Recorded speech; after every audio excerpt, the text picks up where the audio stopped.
ATV-dən Ləzzət Axtarışı verilişində çəkilişlərə başlayırıq artıq. Hazırlıqlar gedir. Salbandayıq bugün.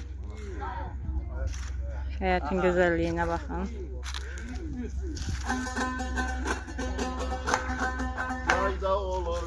Dörd tərəfi dağ, gözəl bir mənzərə.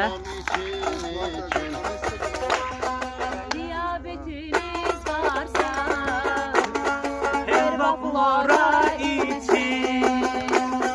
Diyabetiniz varsa nifazin için.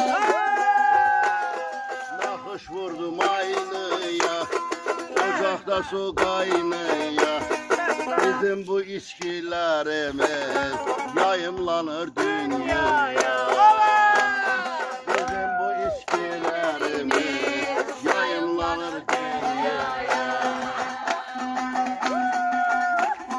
Konuştuğumuz aynı, dillerimiz aynı.